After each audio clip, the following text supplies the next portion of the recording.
Bonjour les enfants. Vous vous souvenez que nous vous avons envoyé une séance à propos du miracle de l'aveugle de naissance. Jésus guérit un aveugle de naissance. Il prend de la boue, il lui met de la boue sur les yeux, il l'envoie se laver à la piscine de Siloé. L'aveugle se lave et il voit. Et c'est une image de ce que le Seigneur veut faire dans notre vie spirituelle. Il veut que nous ouvrions les yeux sur la vérité, que nous sortions des ténèbres et que nous accédions à sa lumière. Voici une correction aux questions que nous vous avions posées. La première consistait à vous dire, Jésus prend de la boue, il le met sur les yeux, c'est très bizarre. Il aurait très bien pu dire, vois. Et puis l'aveugle aurait vu. Pourquoi le Seigneur s'ennuie à lui mettre de la boue sur les yeux? Et nous faisions un parallèle avec la Genèse 1, où on nous dit que Dieu a modelé l'homme à partir de la glaise du sol, à partir de la poussière du sol. Il modèle l'homme, et ce parallèle-là nous montrait que Jésus, en fait, ce qu'il veut faire, c'est rendre la vue à cet aveugle, mais plus largement, en fait, ce qu'il veut, c'est faire une recréation de cet aveugle, une nouvelle création. En fait, le mettre dans une nouvelle vie. Non seulement cet aveugle, mais en fait chacun de nous. Chacun de nous, il veut lui donner une nouvelle vie. Comme une nouvelle création. Et c'est ce que le Seigneur veut faire à travers votre baptême. Dans votre baptême, il va vous donner une vie nouvelle, une vie plus forte que la mort. Il va vous dire, mais avec moi, tu n'as rien à craindre de la mort, rien à craindre du mal, rien à craindre de la souffrance. Ça ne veut pas dire que tu ne souffriras pas, mais tu pourras rendre cette souffrance féconde.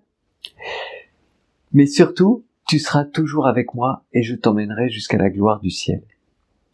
Et c'est cette recréation-là, vous voyez, cette vie nouvelle qui s'ouvre sur l'éternité, dans laquelle le Seigneur veut nous recréer. Et il nous recrée à partir du baptême.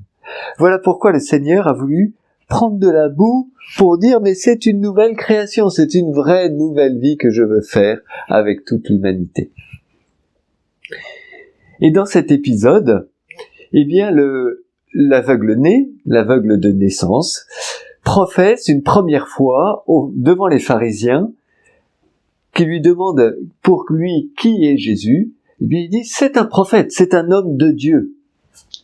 Et quand il va rencontrer Jésus, la deuxième fois, Jésus va lui dire, crois-tu au Fils de l'homme? Qui est-il, Seigneur, pour que je croie en lui? On sent cette confiance de cet homme. Vas-y, Seigneur, tu m'as ouvert les yeux, vas-y, dis-moi ce en quoi je dois croire et je croirai.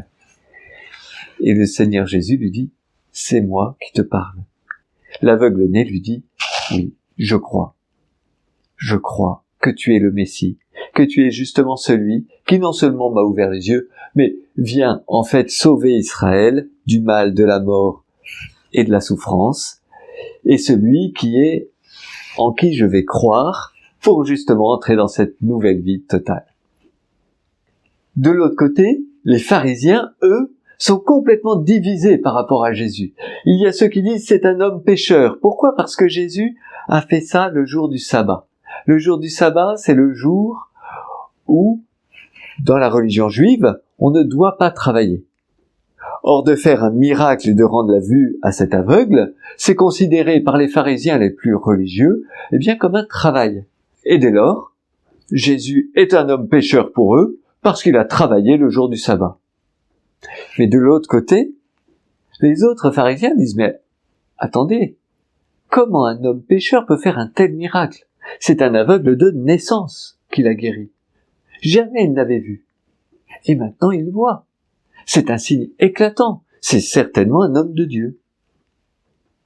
Et ces pharisiens sont représentatifs de toute l'humanité, en fait. Depuis 2000 ans, vous avez toujours une partie des hommes qui disent non, cet homme n'est pas le Fils de Dieu. Cet homme n'est pas celui qui vient nous sauver. Et qui vivent sans croire.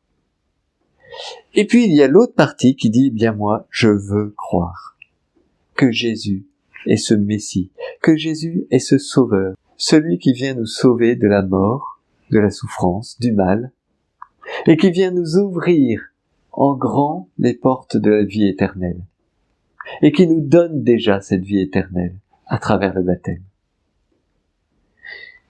Les enfants, en demandant le baptême, c'est cet acte de foi que nous vous demandons. De croire, de vous engager en disant « Eh bien moi, je crois que Jésus est ce sauveur et qu'il me donne la vie plus forte que le mal, plus forte que la mort, même plus forte que la souffrance. Et qu'il va m'aider à entrer dans cette vie éternelle qui n'aura pas de fin. » Eh bien, ce jour de Pâques que nous célébrons la résurrection du Seigneur, eh bien, tournons-nous vers le Seigneur. Prions-le, demandons-lui de nous aider à croire de plus en plus et que notre foi ne cesse de grandir tout au long de notre vie pour que nous nous affermissions dans cette foi que Jésus est notre Sauveur personnel. Au nom du Père et du Fils et du Saint-Esprit. Amen. Seigneur Jésus, nous voulons croire que tu es celui qui est mort et ressuscité pour nous donner cette vie éternelle, cette vie plus forte que la mort, cette vie plus forte que le mal. Nous voulons entrer dans cette vie et humblement suivre tes pas. Notre Père, qui es aux cieux, que ton nom soit sanctifié, que ton règne vienne, que ta volonté soit faite sur la terre comme au ciel. Donne-nous aujourd'hui notre pain de ce jour. Pardonne-nous nos offenses, comme nous pardonnons aussi à ceux qui nous ont offensés, et ne nous laisse pas entrer en tentation, mais délivre-nous du mal. Amen. Le Seigneur soit avec vous et avec votre esprit. Que Dieu Tout-Puissant vous bénisse, Père, le Fils et le Saint-Esprit. Amen. Chers enfants, merci beaucoup d'avoir regardé cette vidéo et surtout, très belle et sainte fête de Pâques. Christ est ressuscité, il est vraiment ressuscité. Alléluia.